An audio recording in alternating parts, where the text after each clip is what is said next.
김유진. 대한민국 국군 창설 이래 최초의 여성 군단장. 중장. 그 이름 앞에 붙는 모든 수식어는 영광인 동시에 날카로운 유리 파편이었다.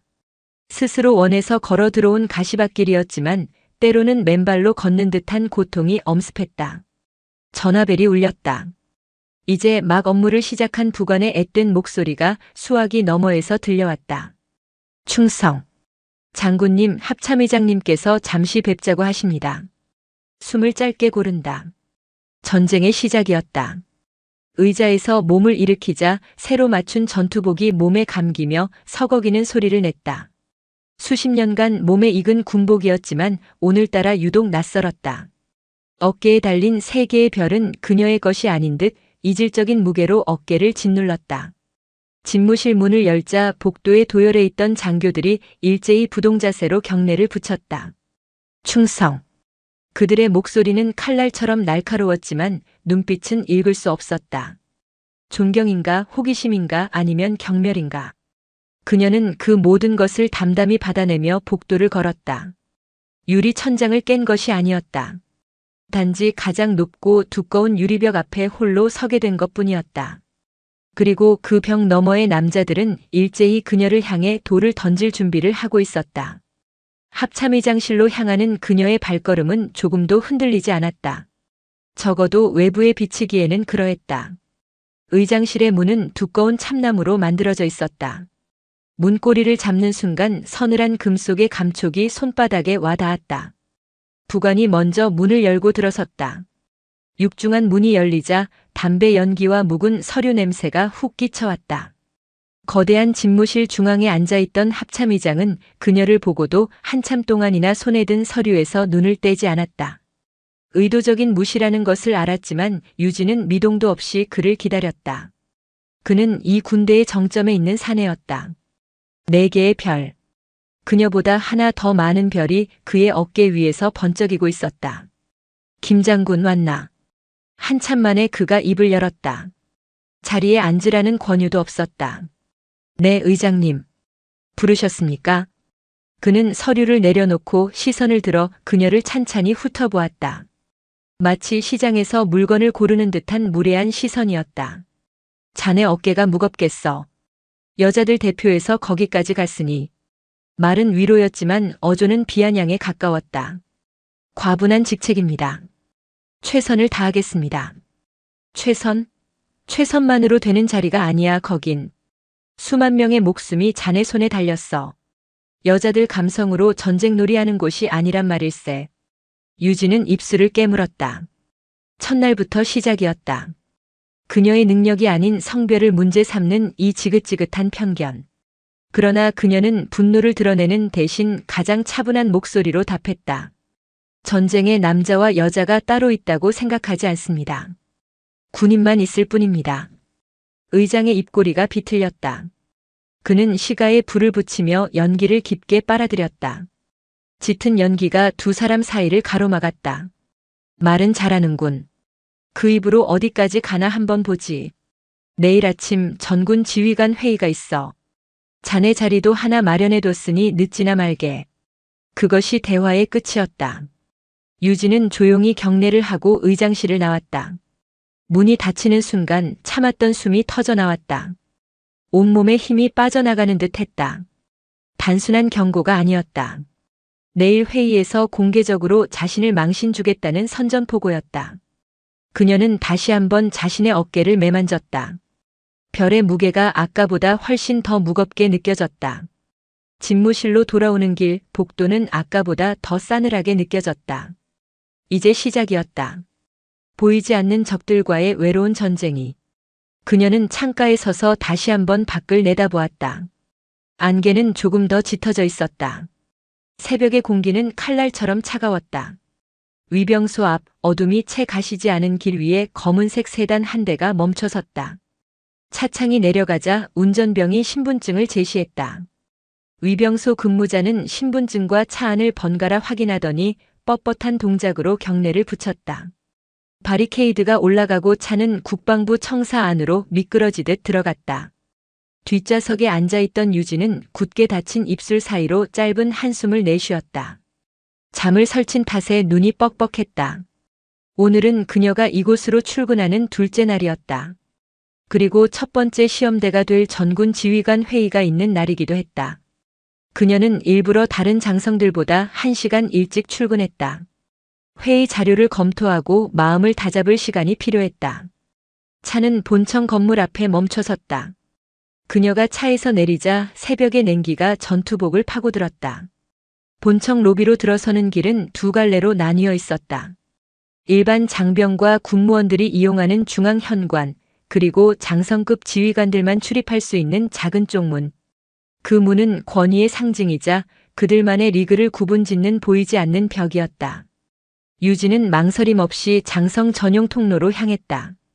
어제 합참의장이 던진 모욕적인 말을 곱씹었다. 여자들 감성. 그는 그녀를 군인이 아닌 여자로 규정했다. 그렇다면 더욱더 당당하게 장군으로서의 권리를 누리고 의무를 다해야 했다. 그들에게 자신을 각인시켜야 했다. 김유진은 여군이 아니라 대한민국 육군 중장이라는 사실을. 통로 앞에는 2명의 헌병이 버티고 서 있었다. 유진이 다가서자 그들은 길을 막아서며 경례도 없이 딱딱한 목소리로 말했다. 이쪽은 이용하실 수 없습니다. 유진은 걸음을 멈췄다. 잠시 그들을 응시했다. 긴장으로 굳은 어린 병사들의 얼굴이 보였다. 그들은 그저 명령에 따를 뿐이라는 것을 알았다. 유진은 목소리를 가다듬고 차분하게 물었다. 이유가 뭐지? 장성급 지휘관 전용 통로입니다. 나도 장성인데. 그녀가 어깨에 계급장을 가리키며 말했다. 3개의 별이 새벽의 희미한 불빛 아래서도 선명하게 빛났다. 헌병 중 한 명이 난처한 표정으로 시선을 피하며 우물쭈물했다. 그게 박태준 대장님의 특별 지시가 있었습니다. 박태준. 육군 참모총장이자 군내 강경파의 수장. 그리고 합참의장의 가장 가까운 사람이었다. 그의 이름이 나오자 모든 것이 명확해졌다. 이것은 합참의장과 박태준이 함께 준비한 함정이었다. 공개적으로 그녀에게 망신을 주고 길들이려는 속셈이었다. 분노가 치밀어 올랐지만 유진은 표정을 바꾸지 않았다. 여기서 소란을 피우는 것은 그들이 원하는 그림이었다. 감정적인 여자. 그 프레임에 갇히는 순간 모든 것은 끝이었다. 특별 지시라. 그 내용이 뭔지 구체적으로 말해줄 수 있나? 여성 장군은 이 통로를 이용할 수 없다고 하셨습니다.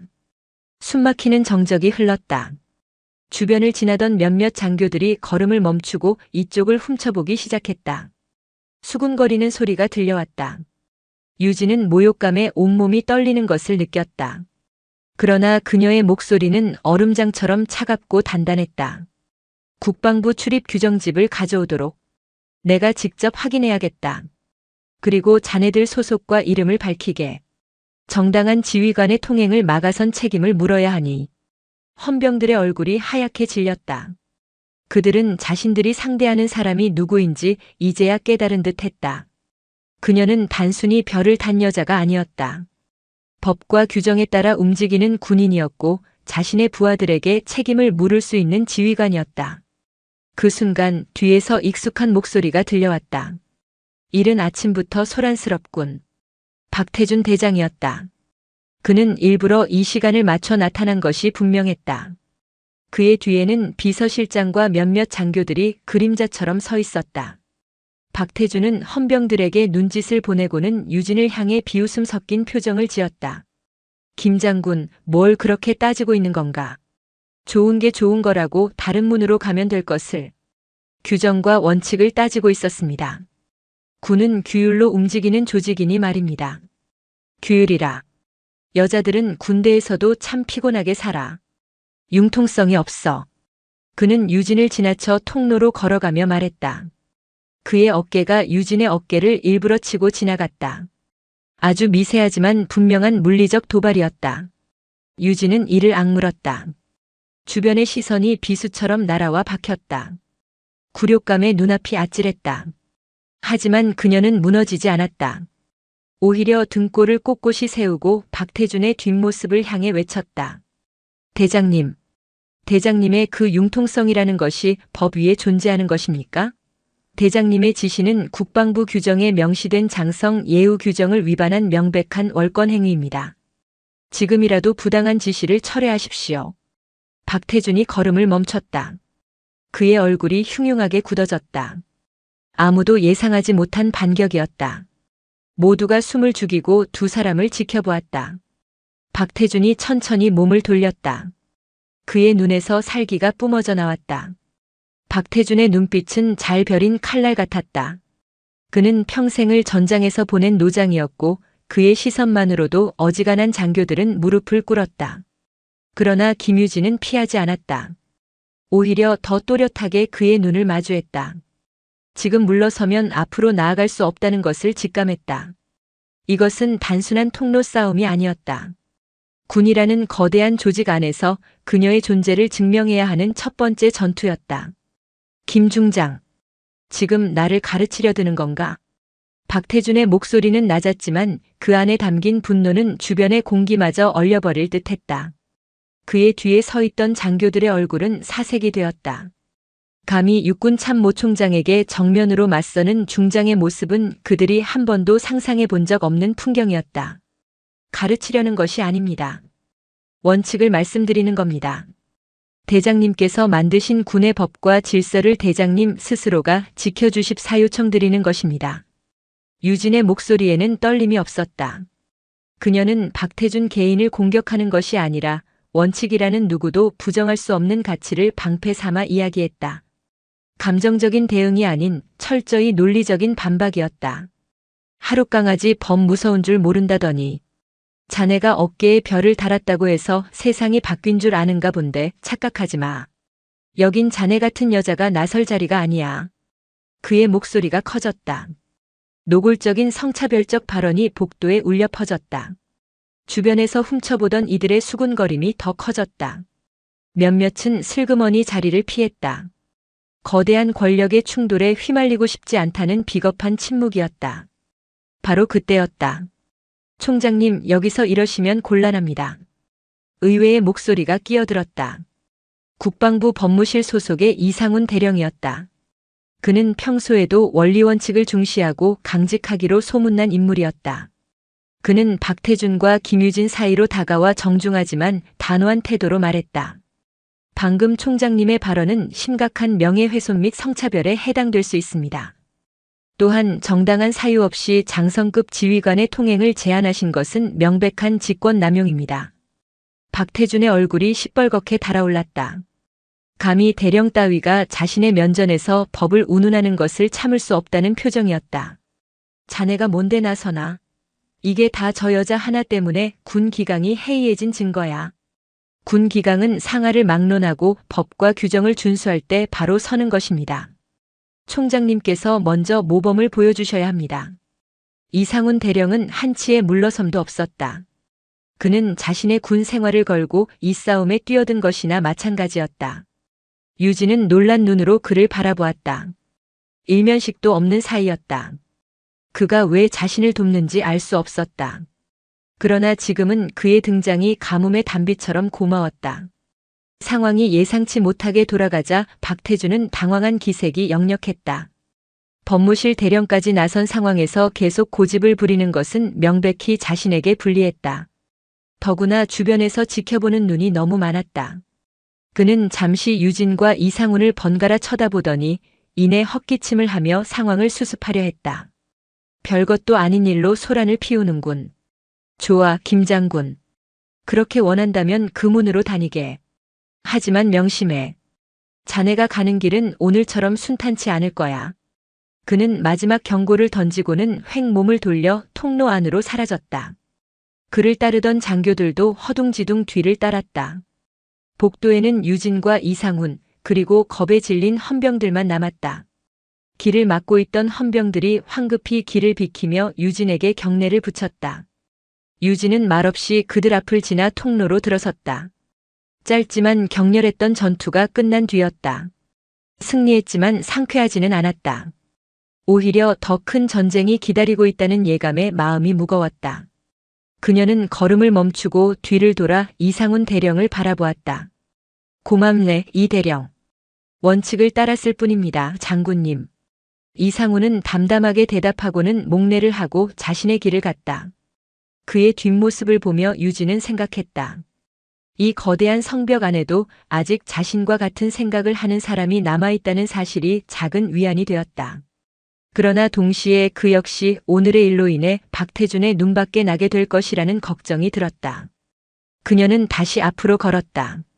이제 곧 전군 지휘관 회의가 시작될 시간이었다. 회의실 문을 열자 이미 자리를 잡고 앉아있던 수십 명의 장성들이 일제히 그녀를 쳐다보았다. 방금 전 복도에서 있었던 소란은 이미 모두에게 알려진 듯 했다. 그들의 시선 속에는 호기심, 경계, 그리고 약간의 경외감마저 섞여 있었다. 유진은 당당하게 걸어가 자신의 명패가 놓인 자리에 앉았다. 박태준은 그녀를 쳐다보지도 않았지만 그의 굳은 표정은 모든 것을 말해주고 있었다. 그녀는 조용히 눈을 감았다. 폭풍은 이제 막 시작되고 있었다. 회의실의 공기는 무겁게 가라앉아 있었다. 거대한 타원형 테이블을 둘러싼 장군들의 얼굴에는 저마다 다른 표정이 떠올라 있었지만 그 저변에 깔린 감정은 비슷했다. 긴장과 불편함. 김유진이라는 예상치 못한 변수가 그들이 수십 년간 유지해온 견고한 세계의 균열을 일으키고 있었다. 합참의장은 회의 시작을 알리며 의례적인 모두 발언을 했다. 국가 안보 상황, 군의 대비 태세.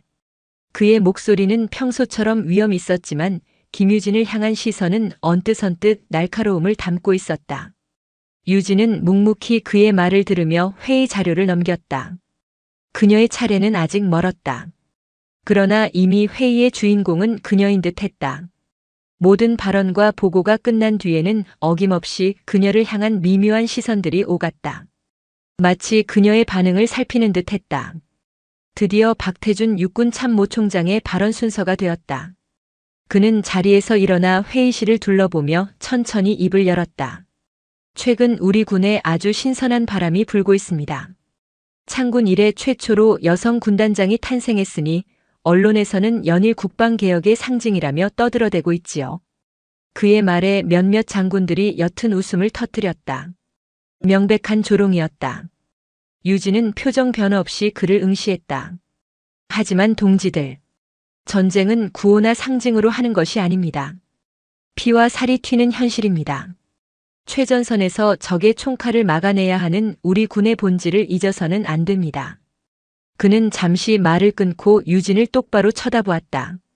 저는 최근 일각에서 제기되는 소위 성평등 기반의 국방개혁안에 대해 심각한 우려를 표하는 바입니다.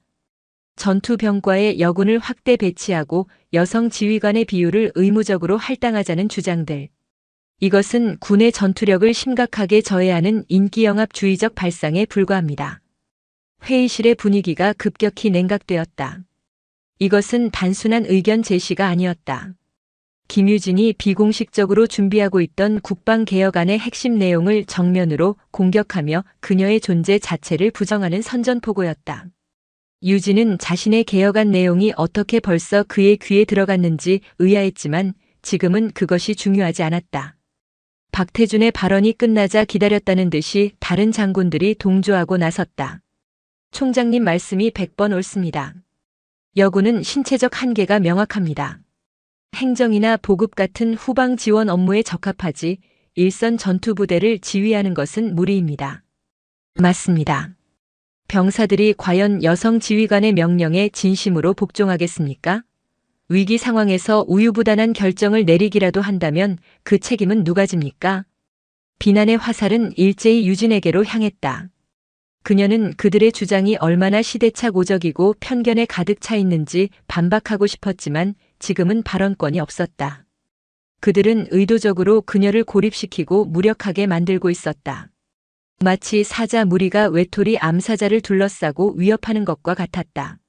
합참의장은 팔짱을 낀 채 이 모든 상황을 그저 지켜보고만 있었다. 암묵적인 동조였다. 그는 이 회의를 통해 김유진의 길을 꺾고 그녀가 추진하려는 모든 변화의 싹을 잘라버리려 하고 있었다. 유진은 주먹을 꽉 쥐었다. 손바닥에 파고드는 손톱의 아픔이 오히려 정신을 맑게 했다. 그녀는 이대로 당하고만 있을 수 없었다. 정식 안건 토의 시간이 되자 유진은 손을 들고 발언권을 요청했다. 합참의장은 마지못해 허락했다. 유진은 자리에서 일어났다. 수십 개의 적대적인 시선이 그녀에게 꽂혔다. 방금 몇몇 장군님들께서 제기하신 우려에 대해 말씀드리겠습니다. 저는 여성의 신체적 한계를 부정하지 않습니다. 하지만 현대전은 개인의 완력만으로 승부하는 시대가 아닙니다.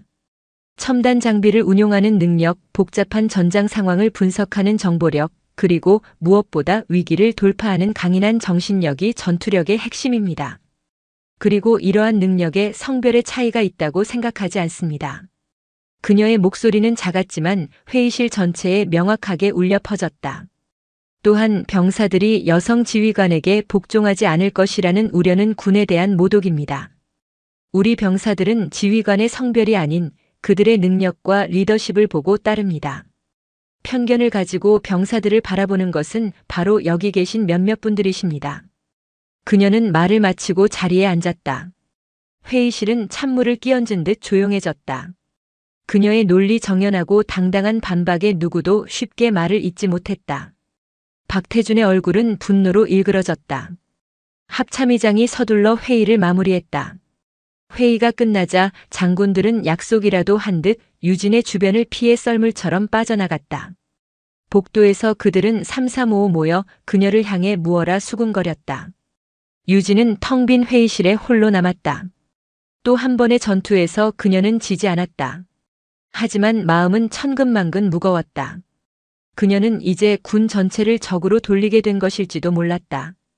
이것은 시작에 불과했다. 그들은 앞으로 더 교묘하고 비열한 방법으로 그녀를 공격해 올 것이었다. 그녀는 책상 위에 놓인 차가운 물을 한 번에 들이켰다. 물에서도 피맛이 나는 듯했다. 다음 날 아침 유진은 자신의 집무실에서 밤새 검토한 서류들을 정리하고 있었다. 어제 회의 이후 국방부 내의 공기는 더욱 싸늘해졌다. 그녀를 향한 노골적인 무시와 따돌림이 시작되었다.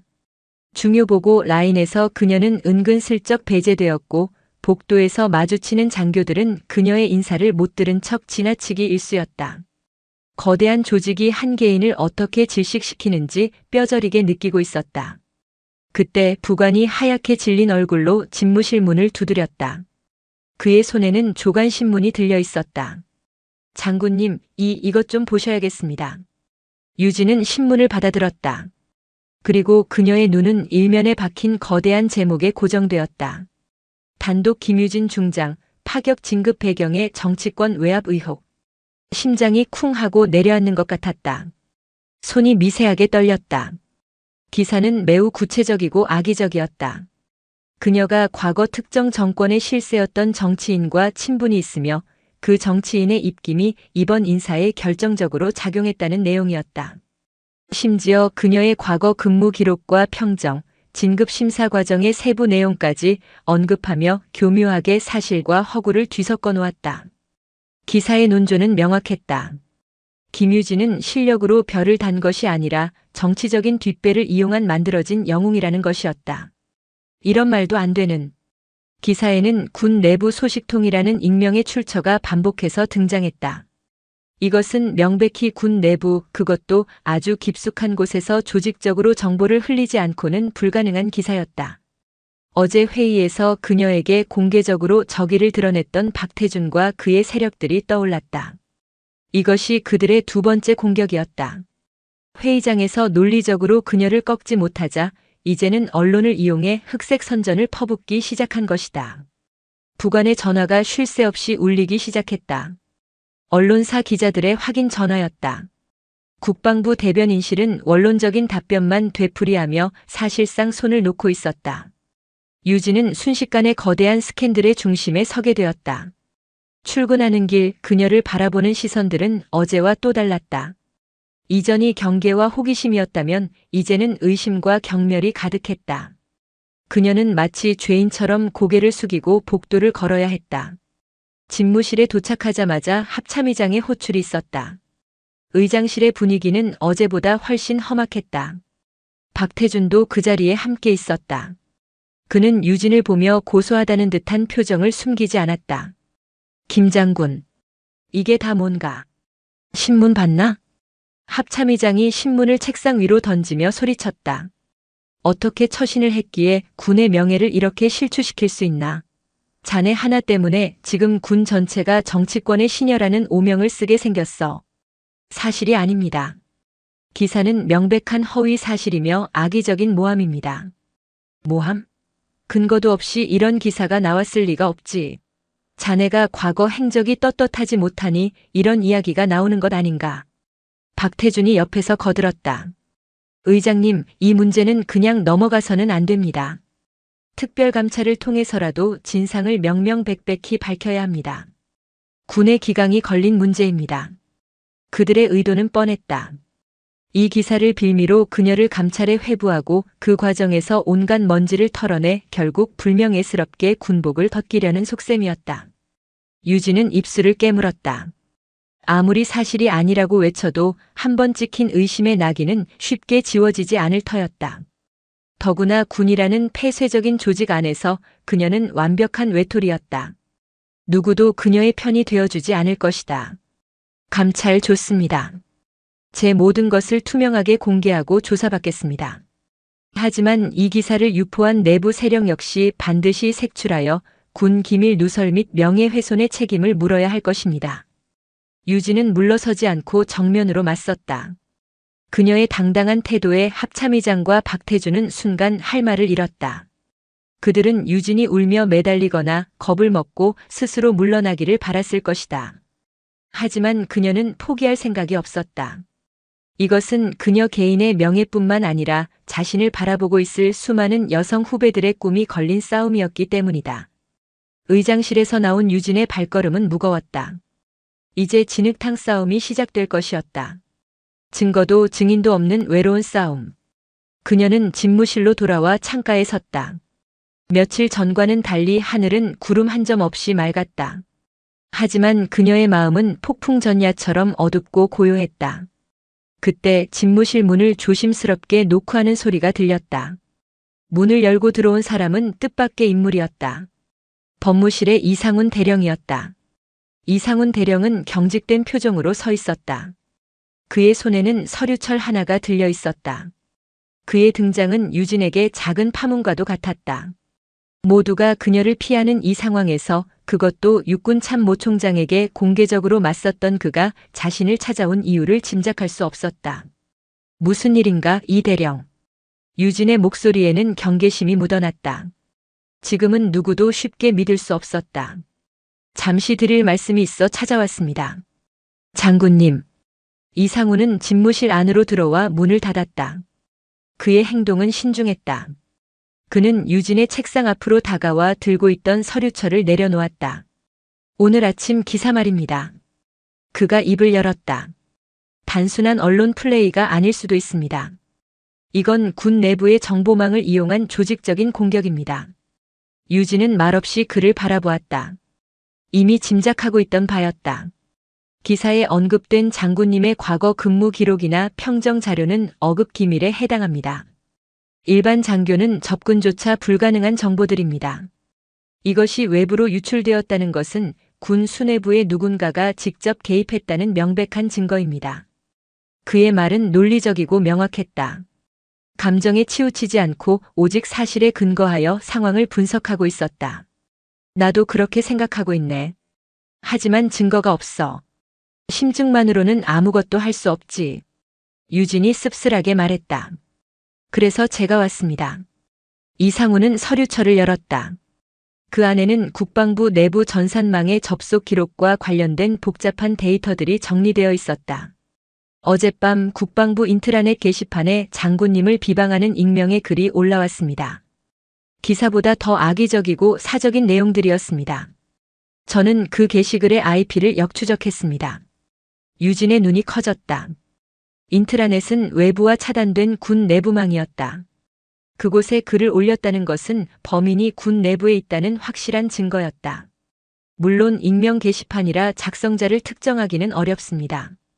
하지만 글이 최초로 게시된 시간과 기사에 인용된 내부 정보들이 외부로 유출된 시점을 비교 분석해 본 결과 몇 가지 의미 있는 패턴을 발견했습니다.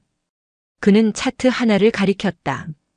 특정 부서의 컴퓨터에서 기밀 자료에 접근한 로그 기록과 비방글이 올라온 시간이 절묘하게 일치하고 있었다.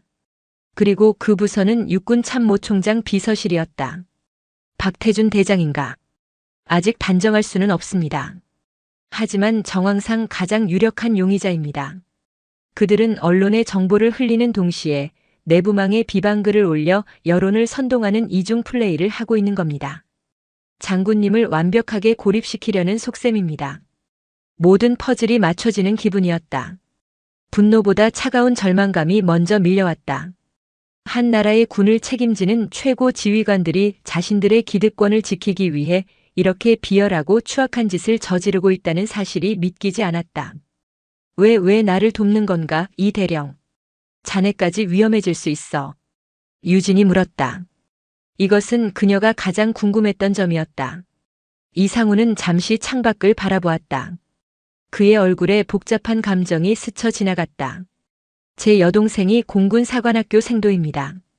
그가 조용히 입을 열었다. 그 아이의 꿈은 전투기 조종사가 되는 것입니다. 하지만 수많은 사람들이 여자라는 이유로 그 아이의 꿈을 비웃고 폄하합니다. 저는 제 동생이 실력만으로 공정하게 평가받는 세상에서 살기를 바랍니다. 장군님께서 지금 걷고 계신 이 길이 바로 제 동생과 같은 아이들이 앞으로 걸어가야 할 길이라고 믿습니다. 그의 목소리는 담담했지만 그 안에 담긴 진심은 유진의 마음을 깊숙이 파고들었다. 그녀는 처음으로 이 외로운 싸움에서 동지를 얻은 기분이었다. 눈시울이 뜨거워졌지만 그녀는 눈물을 보이는 대신 이상훈을 향해 손을 내밀었다. 고맙네. 이 대령의 그 마음 잊지 않겠네. 이상훈은 그녀의 손을 조용히 맞잡았다. 두 사람의 손은 군인답게 단단하고 굳건했다. 거대한 골리앗에 맞서는 다윗들의 조용한 동맹이 맺어지는 순간이었다. 이제부터 시작입니다. 그들의 공격은 더욱 거세질 겁니다. 감찰이 시작되면 아마 상상 이상의 것들을 캐내려 들 겁니다. 대비하셔야 합니다. 알고 있네. 하지만 이제 혼자가 아니니 두렵지 않아. 이상훈이 돌아간 후 유진은 한참 동안이나 그가 남기고 간 자료들을 들여다보았다. 희미하게 남아 반격의 실마리가 보이기 시작했다. 그러나 그는 말이 맞았다. 적들은 여기서 멈추지 않을 것이다. 언론과 내부 여론몰이가 실패하면 그들은 공권력, 즉 감찰이라는 합법적인 칼을 휘두르려 할 것이다. 그녀의 지난 수십 년 군 생활을 샅샅이 뒤져 작은 흠집이라도 찾아내려 혈안이 될 터였다. 유진은 마음을 굳게 다잡았다. 피할 수 없는 싸움이라면 정면으로 부딪혀 깨트리는 수밖에 없었다. 예상대로 국방부 특별감찰팀이 꾸려졌다. 팀장은 합참의장의 직속 부하였고 팀원 대부분은 박태준의 입김이 닿는 인물들로 채워졌다. 감찰의 목적은 처음부터 정해져 있었다. 김유진을 끌어내리는 것. 그것이 그들의 유일한 목표였다. 감찰은 먼지떨이식으로 진행되었다. 그녀의 집무실과 관사는 수차례 압수수색을 당했고 개인 통신 기록과 금융거래 내역까지 샅샅이 파헤쳐졌다. 그녀가 지난 수십 년간 군 생활을 하며 남긴 모든 기록이 감찰팀의 도마 위에 올랐다. 유진은 매일같이 감찰실로 불려가 조사를 받았다. 조사실의 작은 방, 차가운 금속 책상을 사이에 두고 마주 앉은 감찰관들의 눈빛은 마치 범죄자를 취조하는 듯했다. 과거 보병 연대장 시절 부대 운영비를 사적으로 유용했다는 제보가 있습니다. 인정하십니까? 사실무근입니다. 모든 예산은 규정에 따라 투명하게 집행했고 관련 증빙 서류도 모두 남아 있습니다. 진급 심사 직전 심사위원 중 한 명과 사적인 만남을 가졌다는 이야기는 어떻습니까? 부적절한 청탁이 오고 간 것은 아닙니까? 당시 공식적인 정책 간담회 자리였고 다른 장교들도 다수 배석해 있었습니다. 왜곡하지 마십시오. 그들의 질문은 집요하고 악랄했다. 사실 관계를 확인하기 위한 것이 아니라 그녀를 모욕하고 심리적으로 압박하여 스스로 무너지게 만들려는 의도가 다분했다. 헛소문과 익명의 투서를 근거로 그녀의 도덕성에 흠집을 내려 했다. 감찰이 진행되는 동안 그녀는 철저히 고립되었다. 동료들은 그녀와 눈도 마주치지 않으려 했고 부하 직원들조차 그녀를 대하기 어려워했다. 그녀는 국방부 청사 안의 유령 같은 존재가 되어갔다. 식당에 혼자 앉아 밥을 먹을 때면 주변의 모든 수군거림이 자신을 향한 비난처럼 들렸다. 밤에는 잠을 이룰 수 없었다. 뜬 눈으로 밤을 새우고 새벽같이 일어나 운동으로 심신을 다잡는 것이 그녀가 할 수 있는 유일한 일이었다. 그녀를 버티게 한 것은 두 가지였다. 하나는 자신의 결백에 대한 확신이었고 다른 하나는 보이지 않는 곳에서 그녀를 돕는 이상훈 대령의 존재였다. 그는 감찰팀의 동향과 그들이 무엇을 노리고 있는지 은밀하게 파악하여 유진에게 전달해 주었다. 그들이 장군님의 과거 여성 부하 한 명을 집중적으로 접촉하고 있습니다. 아마 불리한 진술을 받아내려 하는 것 같습니다. 이상훈이 전해온 정보였다. 유진은 그가 말한 부하가 누구인지 즉시 알아차렸다. 몇 해 전 규정 위반으로 그녀에게 강한 징계를 받았던 장교였다. 당시 그녀는 개인적인 원한을 품고 유진을 모함하는 투서를 넣었다가 무고로 밝혀진 전적이 있었다. 감찰팀이 이제는 그런 인물까지 이용하려 드는 것이었다. 며칠 뒤 유진은 다시 조사실로 불려갔다. 감찰관은 회심의 미소를 지으며 녹음기 하나를 꺼내 보였다. 김 장군. 과거 당신의 부하였던 김소위의 진술입니다. 당신이 그녀에게 지속적으로 성희롱에 가까운 발언을 하고 사적인 만남을 강요했다고 하더군요. 들어보시겠습니까? 녹음기에서는 흐느끼는 여자의 목소리가 흘러나왔다. 교묘하게 편집된 진술은 유진을 파렴치한 성범죄자로 몰아가고 있었다. 유진은 눈을 감았다. 분노로 온몸이 떨렸지만 이성을 잃지 않으려 애썼다. 이것이 그들의 마지막 카드라는 것을 직감했다. 그 진술은 거짓입니다. 그리고 저는 당신들이 그녀에게 어떤 회유와 협박을 했는지도 알고 있습니다. 그녀가 징계 기록을 삭제해주는 대가로 거짓 증언을 약속했다는 사실 말입니다. 유진의 반격에 감찰관의 얼굴이 굳어졌다. 그들은 유진이 자신들의 뒷조사까지 하고 있으리라고는 상상도 못했을 것이다. 무슨 근거로 그런 말을 하는 겁니까? 증거는 당신들이 더 잘 알 텐데요. 진실은 곧 밝혀질 겁니다. 법정에서 봅시다. 유진은 자리에서 일어났다. 더 이상 그들의 진흙탕 노름에 어울려줄 필요가 없었다. 조사실을 나오는 그녀의 등 뒤로 당황한 감찰관의 고함 소리가 들려왔다. 상황은 최악으로 치닫고 있었다. 감찰팀은 결국 그녀를 품위유지 의무 위반과 직권남용 혐의로 징계위원회에 회부하기로 결정했다. 언론은 기다렸다는 듯이 이 사실을 대서특필했다. 이제 그녀는 군복을 벗어야 할지도 모르는 절체절명의 위기에 몰렸다. 그날 밤 유진은 처음으로 약해지는 자신을 느꼈다. 텅 빈 관사에서 홀로 술을 마셨다. 수십 년의 군 생활이 주마등처럼 스쳐 지나갔다. 여자의 몸으로 남성들의 세계에서 살아남기 위해 포기해야 했던 수많은 것들. 청춘, 사랑, 그리고 평범한 살. 그 모든 것을 바쳐 이 자리까지 왔는데 결국 돌아온 것은 비열한 모함과 억울한 누명뿐이었다. 그녀는 군복을 입은 자신의 사진을 보며 물었다. 내가 정말 틀렸던 걸까? 이 길은 애초에 내가 와서는 안 될 길이었을까? 회의와 절망이 그녀를 깊은 어둠 속으로 끌어당기고 있었다. 절망의 끝에서 인간은 두 가지 길을 마주한다. 모든 것을 포기하고 주저앉거나 혹은 마지막 남은 힘을 끌어모아 일어서거나. 김유진은 후자를 택했다. 이대로 무너지는 것은 그녀 자신뿐만 아니라 자신을 믿고 지지해준 소수의 사람들과 보이지 않는 곳에서 희망을 품고 있을 미래의 후배들을 배신하는 행위였다.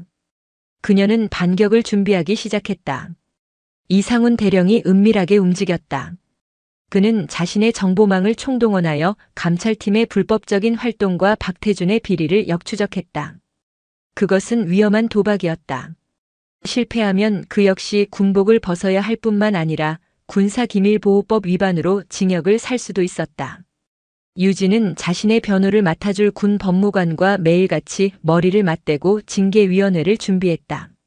감찰팀이 제시한 모든 혐의에 대해 반박할 증거와 논리를 치밀하게 구축했다. 그녀의 지난 군 생활은 한 점의 오점도 없었다. 모든 예산 집행 내역, 부대 지휘 기록, 상벌위원회 회의록까지. 그녀는 자신의 결백을 증명할 수 있는 모든 자료를 모았다. 동시에 그녀는 또 다른 싸움을 준비하고 있었다. 여론전이었다. 지금까지는 언론의 일방적인 공격에 수세적으로 방어만 해왔다.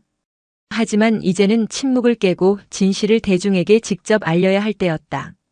그녀는 국방부 출입 기자들에게 연락하여 긴급 기자회견을 자청했다.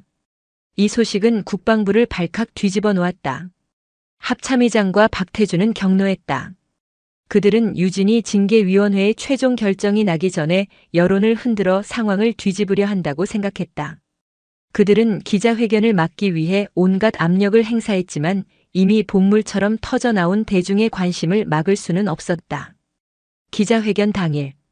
회견장은 수많은 기자들과 카메라 플래시로 가득 찼다. 유진은 단상 앞에 홀로 섰다. 짙은 남색 정복을 입은 그녀의 모습은 초췌했지만 눈빛만은 그 어느 때보다 단단하고 결연했다.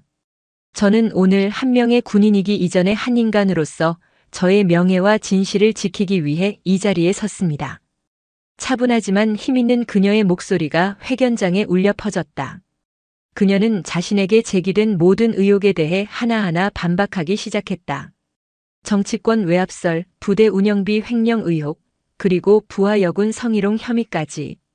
그녀는 감정에 호소하는 대신 명확한 증거 자료와 논리로 기자들을 설득했다. 이 모든 의혹들은 군 내부의 특정 세력이 저를 몰아내기 위해 조직적으로 조작하고 유포한 것입니다. 그들은 제가 추진하려는 국방개혁을 막고 자신들의 기득권을 지키기 위해 군의 명예마저 진흙탕에 던져버렸습니다. 그리고 그녀는 결정적인 한 방을 날렸다. 저는 오늘 이 자리에서 저를 음해한 세력의 중심에 누가 있는지 밝히고자 합니다. 회견장의 모든 시선이 그녀의 입술에 집중되었다. 박태준 육군 참모총장입니다. 폭탄 선언이었다. 기자들 사이에서 엄청난 술렁임이 일었다. 현직 중장이 현직 참모총장을 공개적으로 고발한 것은 창군 이래 전무후무한 일이었다.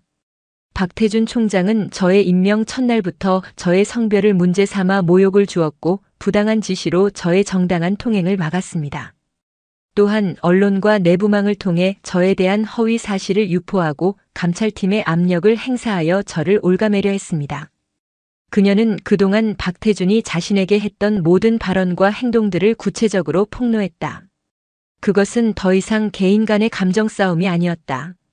군 최고 지휘관의 심각한 직권 남용과 범죄 행위에 대한 고발이었다. 저는 이 모든 주장을 뒷받침할 증거를 가지고 있습니다. 유진의 말이 끝나자마자 회견장 뒤편의 대형 스크린에 영상 하나가 재생되기 시작했다. 영상 속에는 박태준 총장이 한 언론사 간부와 은밀하게 만나는 장면이 담겨 있었다. 그리고 이어진 대화 내용은 충격적이었다. 김유진이 관련 자료입니다. 적당히 버무려서 터뜨려 주시오. 여론만 악화시키면 나머지는 우리가 알아서 처리하겠습니다. 박태준이 서류 봉투를 건네며 말하는 목소리가 선명하게 녹음되어 있었다. 그것은 이상훈 대령이 목숨을 걸고 확보한 결정적인 증거였다. 박태준이 직접 언론에 기밀 자료를 유출하고 기사화를 청탁하는 장면이 만천하에 공개된 순간이었다. 회견장은 아수라장이 되었다. 기자들의 카메라 플래시가 미친 듯이 터져나왔다. 모든 것이 뒤집히는 순간이었다. 유진은 조용히 그 광경을 바라보았다. 길고 길었던 싸움의 끝이 보이기 시작했다. 그러나 그녀의 표정에는 승리의 기쁨보다 깊은 슬픔이 어려 있었다. 자신이 평생을 바친 조직의 가장 추악한 민낯을 스스로의 손으로 드러내야만 하는 현실이 그녀를 아프게 했다. 기자회견은 거대한 폭풍을 몰고 왔다. 박태준의 기밀 유출과 여론 조작 혐의는 모든 언론의 헤드라인을 장식했다. 국민들의 분노는 들끓었고 국방부는 창군 이래 최악의 위기에 직면했다. 대통령까지 나서 철저한 진상규명과 관련자 엄벌을 지시했다. 박태준은 즉시 보직 해임되었고 군 검찰의 강도 높은 수사를 받게 되었다. 그가 굳게 닫고 있던 입이 열리자 그동안 그를 비호하며 유진을 공격했던 세력들의 이름이 줄줄이 터져나왔다. 합참의장을 비롯한 수뇌부 장성 여럿이 수사 대상에 올랐다. 그들이 쌓아올린 철옹성 같던 권력은 하루아침에 모래성처럼 무너져 내렸다. 김유진을 옥죄던 징계위원회는 흐지부지 해체되었고 그녀에 대한 모든 혐의는 무혐의로 종결되었다. 국방부 장관은 공식적으로 그녀에게 사과하고 명예를 회복시키기 위한 모든 조치를 약속했다.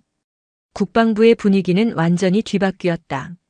어제까지 그녀를 외면하고 손가락질하던 이들이 이제는 그녀 앞에서 고개를 숙였다. 복도를 지날 때마다 마주치는 경례에는 이전과 다른 존경심이 담겨 있었다. 그것은 권력의 이동에 따른 약삭빠른 태세 전환이었지만 유진은 굳이 그들의 위선을 탓하지 않았다. 사건이 터진 지 한 달 뒤 국방개혁추진위원회가 다시 소집되었다. 회의실의 풍경은 한 달 전과 확연히 달랐다. 박태준의 자리는 공석이었고 그를 따르던 강경파 장성들은 대부분 수사 결과를 기다리며 자리를 비운 상태였다. 새로 채워진 얼굴들은 비교적 젊고 개혁적인 성향의 장군들이었다. 유진은 다시 한번 자신의 개혁안을 테이블 위에 올려놓았다. 성별에 관계없이 모든 보직에 동등한 기회를 부여하고 능력에 따라 공정하게 평가받는 시스템을 구축하며 군대 내 성폭력 및 차별을 근절하기 위한 실질적인 방안을 담은 법안이었다. 이전과 같은 노골적인 반대나 조롱은 없었다.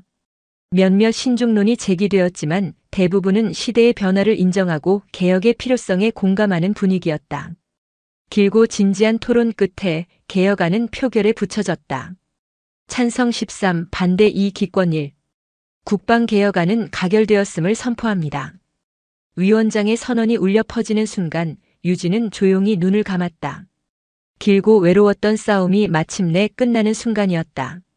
그녀의 손으로 그녀가 꿈꾸던 변화의 첫걸음을 떼게 된 것이었다.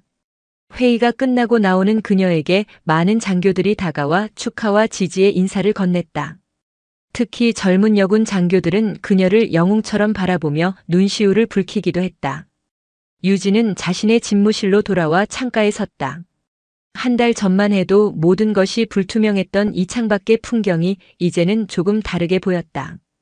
짙은 안개가 걷히고 새로운 길이 어렴풋이 보이기 시작했다. 그때 이상훈 대령이 집무실로 찾아왔다. 그의 얼굴에는 편안한 미소가 걸려 있었다. 축하드립니다, 장군님. 이 대령 덕분이야. 자네가 없었다면 불가능했을 걸세. 저는 제가 믿는 정의를 따랐을 뿐입니다. 그리고 이제 제 동생 같은 아이들이 더 좋은 환경에서 꿈을 펼칠 수 있게 되겠지요. 두 사람은 잠시 말없이 창밖을 바라보았다. 유진은 문득 그에게 물었다. 앞으로 무얼 하고 싶나, 이 대령. 이번 일로 자네도 많은 것을 겪었을 텐데. 이상우는 잠시 생각하더니 웃으며 말했다. 저는 그저 제자리에서 제가 할 일을 계속할 겁니다. 법과 원칙이 바로 서는 군대를 만드는 것. 그것이 저의 임무니까요. 그리고 장군님께서 가시는 길을 묵묵히 돕겠습니다. 그의 변함없는 모습에 유진은 마음이 든든해졌다. 이 험난한 길 위에서 이런 동지를 얻었다는 것만으로도 그녀는 충분히 행복했다. 그녀는 이제 더 이상 외롭지 않았다. 그녀의 뒤에는 그녀를 믿고 따르는 새로운 세대들이 자라나고 있었다. 길고 어두웠던 터널의 끝에서 그녀는 마침내 한 줄기 빛을 보고 있었다. 개혁안이 통과된 후 세상은 김유진을 승리자라 불렀다. 언론은 그녀를 유리천장을 부순 시대의 아이콘으로 추앙했고 정치권은 앞다투어 그녀를 자신들의 개혁 의지를 상징하는 인물로 내세웠다. 그러나 정작 그녀 자신은 단 하루도 승리에 취해 있을 수 없었다. 법안 통과는 전쟁의 끝이 아니라 또 다른 형태의 전쟁, 즉 지리하고 끈질긴 참호전의 시작이었기 때문이다. 그녀가 마주한 첫 번째 저항은 노골적인 반발이 아니었다. 그것은 훨씬 더 교묘하고 무력감을 자아내는 소극적 저항의 형태를 띠고 있었다. 새로 제정된 규정에 따라 일선 부대에 배치된 여군 전투 장교들에 대한 보고서는 한결같이 모호한 표현으로 가득 차 있었다. 아직 적응 기간이 필요함, 기대에는 미치지 못하나 점차 나아질 것으로 보임, 남성 대원들과의 융화에 다소 어려움을 겪고 있음.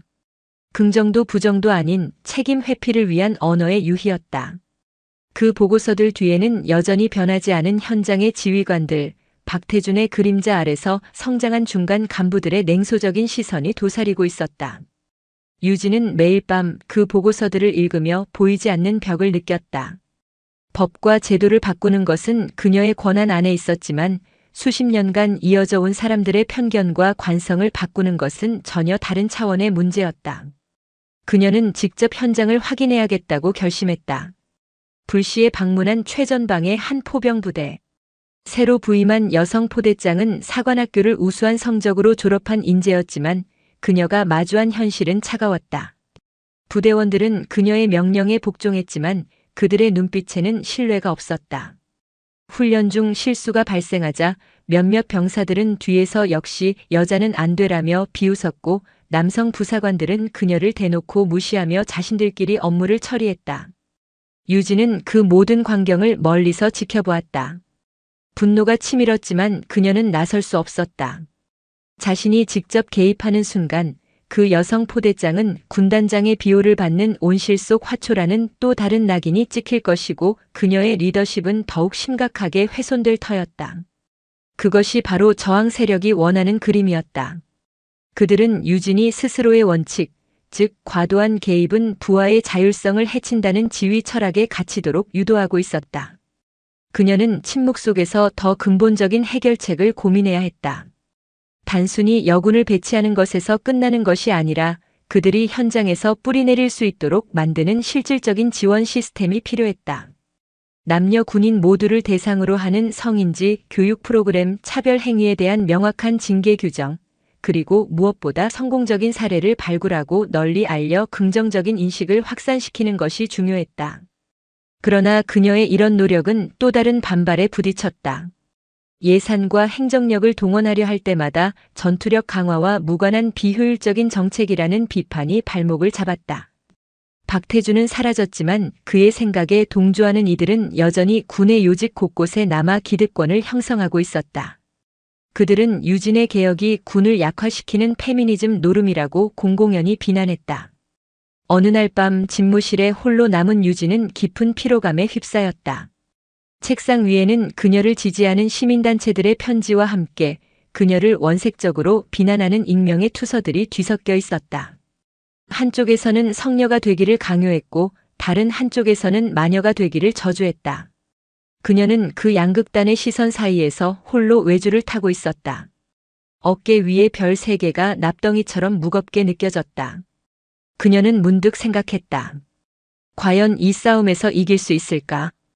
눈에 보이는 적을 쓰러뜨리는 것보다 보이지 않는 편견의 성벽을 무너뜨리는 것이 몇 배는 더 어렵다는 사실을 그녀는 매일같이 실감하고 있었다. 창밖의 어둠은 짙고 새벽은 아직 멀어 보였다. 폭풍은 가장 조용한 곳에서 시작되었다. 강원도 산악지대에 위치한 특수수색대대에서 사건이 터졌다. 개혁안에 따라 최초로 여성 팀장으로 부임한 이지연 대위. 그녀는 사관학교 시절부터 체력과 전술 능력에서 남성 생도들을 압도했던 전설적인 인물이었다. 그녀의 부임은 김유진이 추진하는 개혁의 가장 상징적인 사례로 주목받았다. 그러나 현실은 찬사처럼 빛나지 않았다. 부임 초기부터 팀원들의 텃세와 괴롭힘은 상상을 초월했다. 훈련 중 고의적인 장비 누락, 작전 브리핑에서의 배제, 그리고 회식 자리에서의 성희롱적인 발언까지. 이 대위는 이 모든 것을 묵묵히 견뎌내며 오직 실력으로 증명해 보이려 애썼다. 그녀는 누구의 도움도 청하지 않았다. 그것이 자신의 나약함을 인정하는 것이라 생각했고 김유진 군단장에게 누를 끼치고 싶지 않다는 자존심 때문이었다. 사건은 야간 독도법 훈련 중에 발생했다. 칠흑 같은 어둠 속에서 단독으로 목표 지점을 찾아가야 하는 고난도 훈련이었다. 누군가 그녀의 나침반에 몰래 손을 댔다. 미세한 각도 조작이었지만 험준한 산악 지형에서 그 작은 오차는 치명적인 결과를 낳았다. 이 대위는 완전히 다른 방향으로 향했고 결국 길을 잃고 실족하여 절벽 아래로 추락했다. 통신이 두절되고 그녀가 정해진 시간까지 복귀하지 않자 부대는 발칵 뒤집혔다. 수색 끝에 발견된 그녀는 다리가 부러지고 머리에 심한 출혈을 일으킨 채 의식을 잃은 상태였다. 군 병원으로 긴급 후송되었지만 생명이 위태로운 심각한 부상이었다. 초기 보고는 개인의 부주의로 인한 훈련 중 안전사고로 올라왔다. 그러나 현장에서 수거된 나침반을 정밀 감식한 결과 고의적인 파손 흔적이 발견되었다. 이것은 단순한 사고가 아니라 명백한 살인 미수 사건이었다. 소식은 김유진에게 직보되었다. 보고를 받는 그녀의 손이 분노로 떨렸다. 이것은 이지연 대위 한 개인에 대한 공격이 아니었다. 그녀가 추진하는 개혁 그리고 그녀 자신에 대한 가장 폭력적이고 비열한 방식의 도전이었다. 그녀는 즉시 헌병대 특별수사팀을 꾸려 사건의 진상을 철저히 파헤치라고 지시했다. 그러나 수사는 난관에 부딪혔다. 부대원들은 약속이라도 한 듯 입을 다물었다. 견고한 침묵의 카르텔이 형성되어 수사팀의 접근을 막았다. 그들은 이지연 대위가 평소 독단적이고 강압적인 지휘 스타일로 팀원들과 불화가 잦았다는 거짓 진술을 흘리며 사건의 본질을 흐리려 했다. 사건의 책임이 피해자에게 있다는 식의 여론을 만들어내고 있었다. 유진은 이대로 지켜보고만 있을 수 없었다. 그녀가 직접 나서야 했다. 그러나 그녀의 개입은 또 다른 논란을 낳을 수 있었다. 여군 감싸기, 제 식구 챙기기라는 비판이 제기될 것이 뻔했다. 그녀의 정치적 반대파들에게는 더할 나위 없는 공격의 빌미를 제공하는 셈이었다.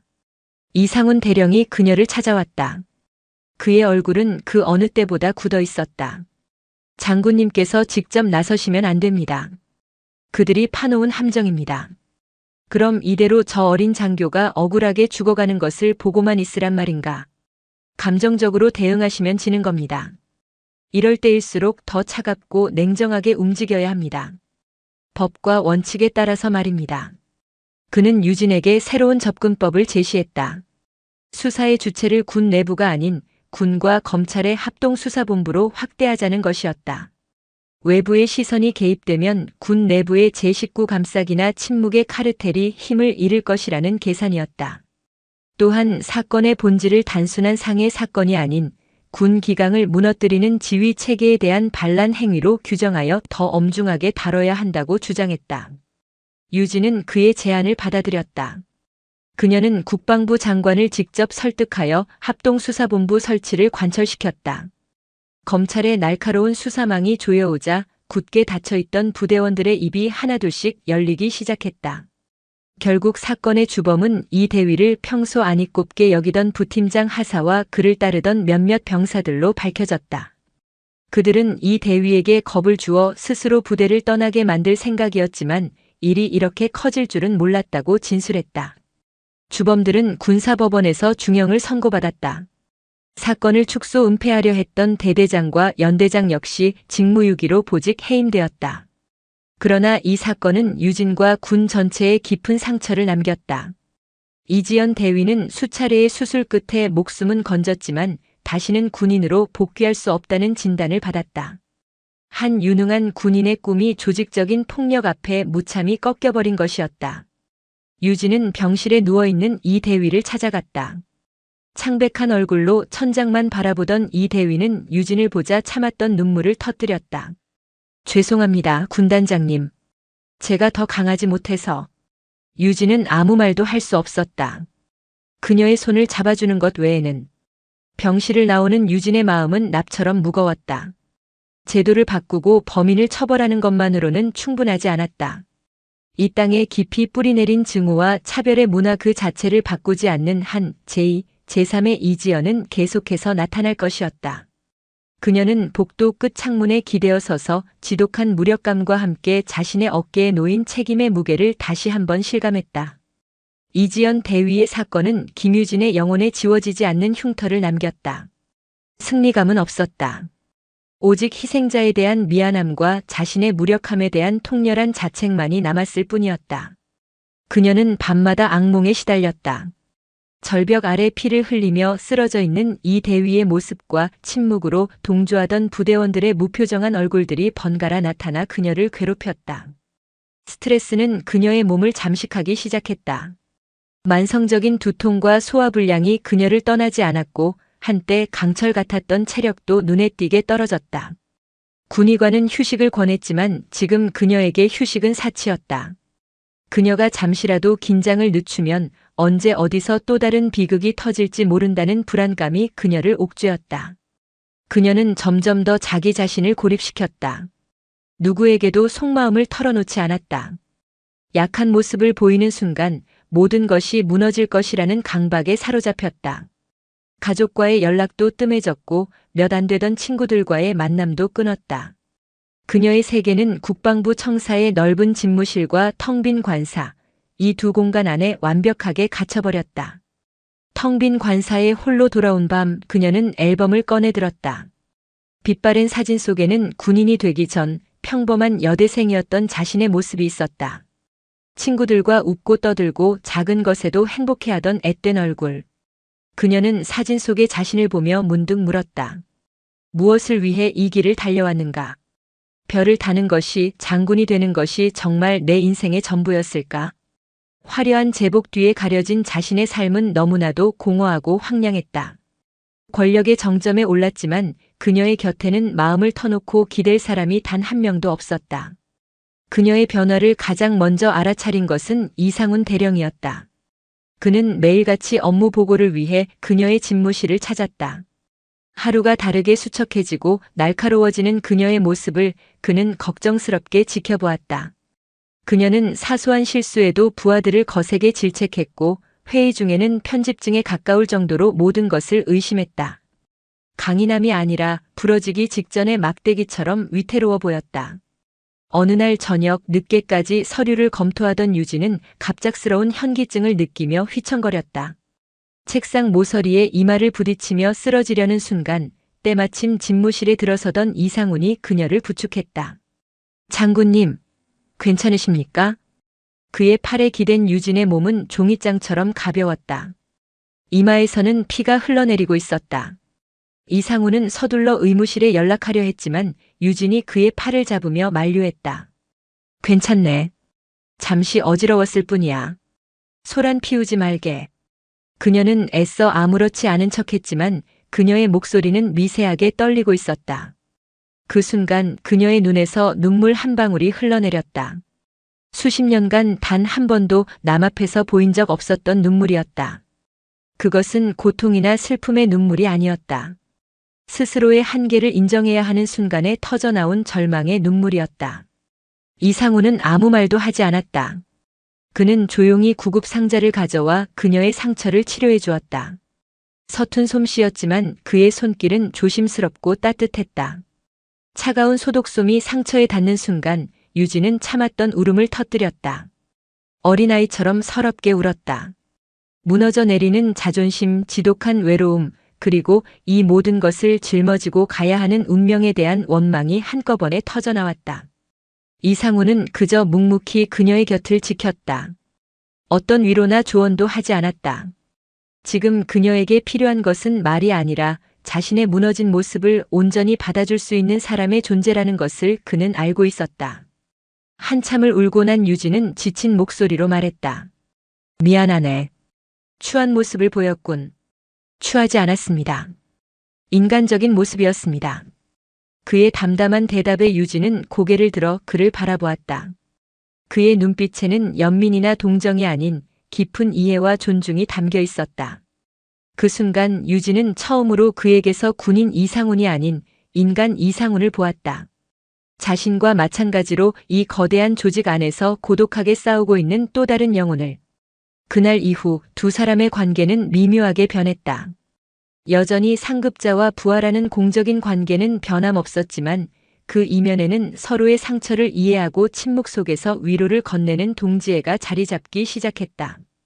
유진은 더 이상 이상훈 앞에서 완벽한 지휘관인 척 연기하지 않았고 이상훈은 그녀의 인간적인 고뇌를 묵묵히 지켜보며 그녀가 다시 일어설 수 있도록 도왔다. 그것은 사랑이나 연민과는 다른 전장에서 생사를 함께한 전우만이 나눌 수 있는 깊고 단단한 유대감이었다. 김유진이 잠시 흔들리는 사이 어둠 속에서 칼을 갈던 자들이 움직이기 시작했다. 박태주는 비록 불명예스럽게 군복을 벗었지만 그가 수십 년간 군에 심어놓은 뿌리는 생각보다 깊고 질겼다. 그들은 법의 심판을 피해 살아남은 잔당들을 중심으로 비밀리에 세력을 재규합하고 있었다. 그들은 더 이상 정면 대결을 하지 않았다. 대신 훨씬 더 교활하고 비열한 방식을 택했다. 김유진의 가장 약한 고리, 즉 그녀의 사생활을 공격하기 시작한 것이다. 소문은 군 내부의 익명 게시판에서 시작되었다. 제2장군과 L 대령의 부적절한 심야 독대, 그 진실은? 이라는 자극적인 제목의 글이었다. 글의 내용은 구체적이고 악의적이었다. 김유진이 자신의 권력을 이용해 이상훈 대령에게 부당한 특혜를 제공하고 있으며 두 사람이 단순한 상하 관계를 넘어선 내연 관계라는 암시를 담고 있었다. 특히 최근 유진이 쓰러졌던 날 이상훈이 밤늦게까지 그녀의 관사에 머물렀다는 목격담까지 덧붙여 소문이 신빙성을 높였다. 소문은 걷잡을 수 없이 퍼져나갔다. 군이라는 폐쇄적인 사회에서 이성 간의 스캔들만큼 자극적이고 파괴력 있는 무기는 없었다. 사람들은 진실 여부와 상관없이 소문을 소비하고 확대 재생산했다. 유진의 개혁을 지지했던 이들조차 의심의 눈초리를 보내기 시작했다. 그녀가 그토록 강조했던 공정성과 도덕성에 치명적인 흠집이 생긴 것이었다. 유진은 처음 소문을 접했을 때 헛웃음이 나왔다. 어이가 없어서 화조차 나지 않았다. 그러나 상황은 그녀의 생각보다 심각했다. 소문은 국방부 담장을 넘어 정치권과 언론으로까지 흘러들어갔다. 야당 의원들은 국정감사에서 이 문제를 공식적으로 제기하겠다며 으름장을 놓았고 몇몇 타블로이드 언론은 사실 확인도 없이 소문을 기정사실화하여 보도하기 시작했다. 이 공격의 가장 큰 피해자는 이상훈이었다. 그는 순식간에 상관에게 아첨하여 출세하려는 기회주의자이자 여장군을 등에 업은 남자로 낙인 찍혔다. 동료들은 그를 피했고 그의 강직함을 존경했던 후배들마저 그를 멀리했다. 그는 아무런 변명도 하지 않았다. 자신의 결백을 주장하면 할수록 그것이 오히려 김유진에게 더 큰 상처가 될 것이라는 사실을 알기 때문이었다. 유진은 이상훈에게 씻을 수 없는 피해를 입혔다는 죄책감에 괴로워했다. 그녀는 그를 불러들였다. 미안하네, 이 대령. 나 때문에 자네까지. 장군님께서 미안해하실 일이 아닙니다. 이것 또한 우리가 함께 넘어야 할 산일 뿐입니다. 이상훈은 흔들림 없는 눈빛으로 말했다. 그들이 노리는 것은 우리의 분열입니다. 우리가 이 일로 서로를 의심하고 멀어지는 것, 그것이 그들의 진짜 목표입니다. 흔들리시면 안 됩니다. 그의 말에 유진은 정신이 번쩍 들었다. 죄책감과 미안함에 빠져 적의 진짜 의도를 놓치고 있었다. 이것은 단순한 인신공격이 아니었다. 자신과 이상훈 두 사람의 굳건한 신뢰관계를 깨뜨려 개혁의 동력을 상실하게 만들려는 고도의 심리전이었다. 어떻게 하면 좋겠나? 내가 어떻게 해야 자네의 명예를 회복시켜 줄 수 있겠나? 아무것도 하지 마십시오. 평소처럼 묵묵히 우리의 길을 가면 됩니다. 진실은 언젠가 밝혀질 것입니다. 거짓은 스스로의 무게를 이기지 못하고 무너지게 되어 있습니다. 그의 조언에 따라 유진은 침묵을 지켰다. 어떠한 해명도 반박도 하지 않았다. 대신 그녀는 더욱더 일에 몰두했다. 예정되어 있던 대규모 한미연합 군사훈련 준비에 모든 것을 쏟아부었다. 그녀는 알고 있었다. 이 모든 음해와 모략을 잠재울 수 있는 유일한 방법은 압도적인 실력과 성과를 보여주는 것뿐이라는 것을. 그녀에게 이번 훈련은 단순한 군사 연습이 아니었다. 자신의 모든 것을 걸고 치러야 하는 마지막 전쟁이었다. 그녀의 리더십, 그녀가 추진한 개혁의 성과, 그리고 그녀의 명예까지. 모든 것이 이 훈련의 결과에 달려 있었다. 그녀는 훈련 계획도를 펼쳐들었다. 그녀의 눈빛이 다시 차갑고 날카롭게 빛나기 시작했다. 한미연합 자유의 방패 훈련의 막이 올랐다. 이번 훈련은 여러 가지 면에서 특별했다. 컴퓨터 시뮬레이션 위주의 기존 훈련과 달리 대규모 실기동 훈련으로 진행되었으며 무엇보다 김유진이 이끄는 군단이 훈련의 핵심적인 역할을 맡았다.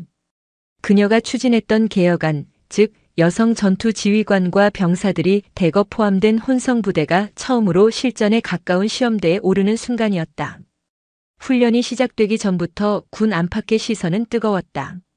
언론은 연일 훈련의 중요성을 보도했고 군 수뇌부는 물론 대통령까지 훈련의 진행 상황을 예의주시하고 있었다. 이것은 김유진 개인의 성패를 넘어 대한민국 국군의 미래가 걸린 문제였다.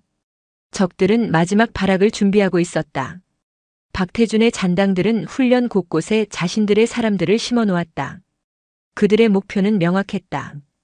훈련을 망치는 것. 유진의 지휘 체계에 혼선을 주고 개혁 부대의 무능함을 의도적으로 노출시켜 그녀를 군사적으로 완전히 매장시키려는 속셈이었다. 훈련 첫날부터 이상한 일들이 벌어졌다.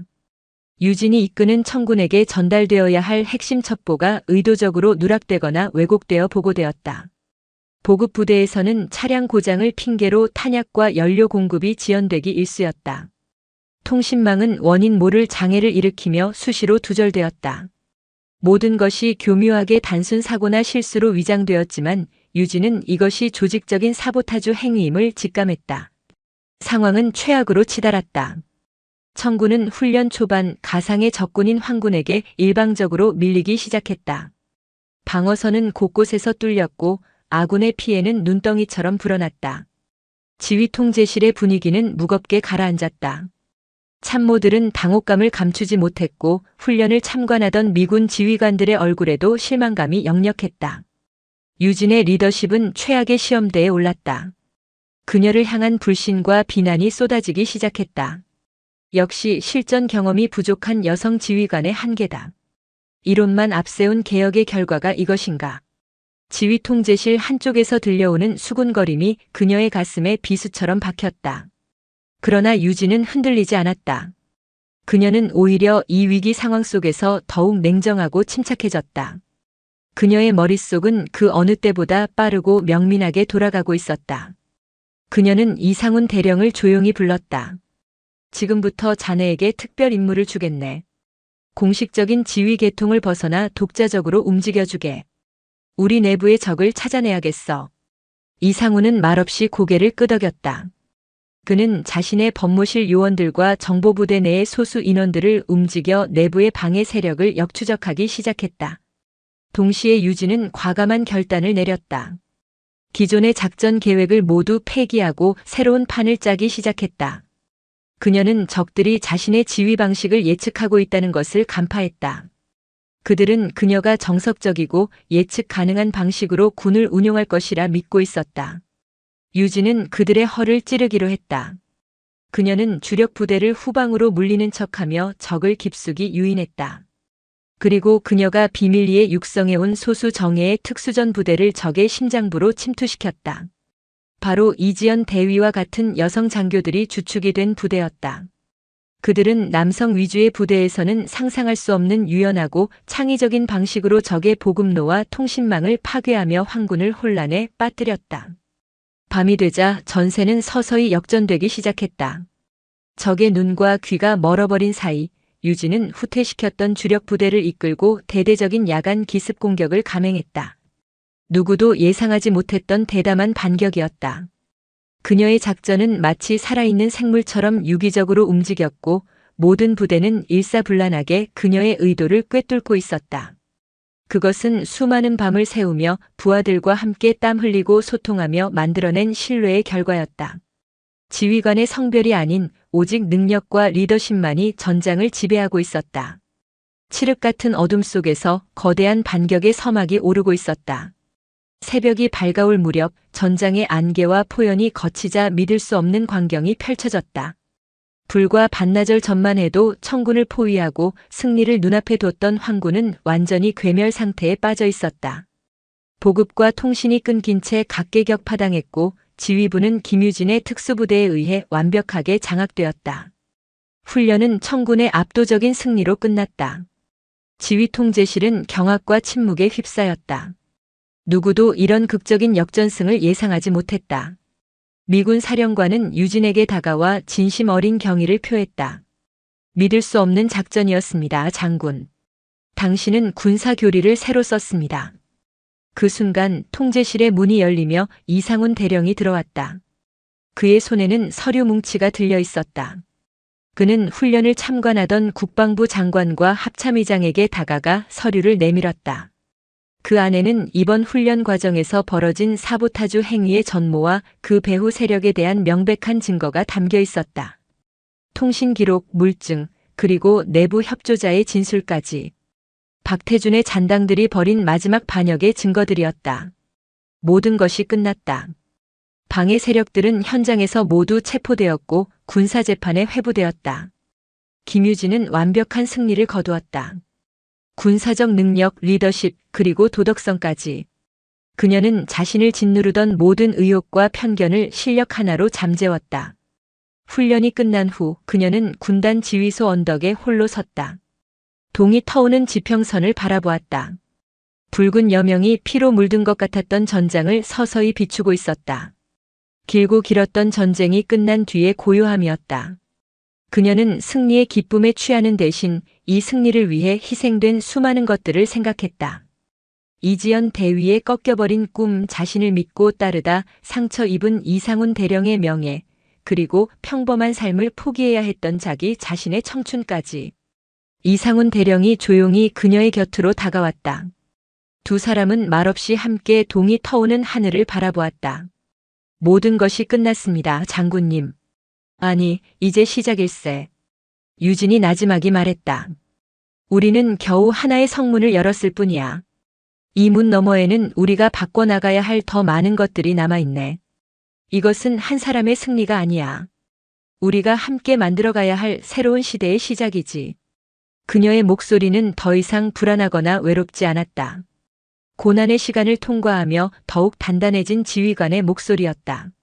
그녀는 더 이상 최초의 여성 장군이라는 수식어에 갇힌 상징적인 존재가 아니었다. 낡은 시대를 무너뜨리고 새로운 군대를 자신의 손으로 빚어낸 진정한 군인이자 역사를 바꾼 개혁가였다. 아침 해가 완전히 떠올랐다. 눈부신 햇살이 그녀의 어깨 위에 앉은 세 개의 별을 비추었다. 그 별은 이제 더 이상 무거운 족쇄가 아니었다. 그것은 그녀가 짊어지고 나아갈 미래에 대한 약속이자 새로운 시대를 향한 이정표처럼 빛나고 있었다. 김유진은 조용히 미소 지었다. 전쟁은 끝났지만 그녀의 진짜 임무는 이제 막 시작되고 있었다.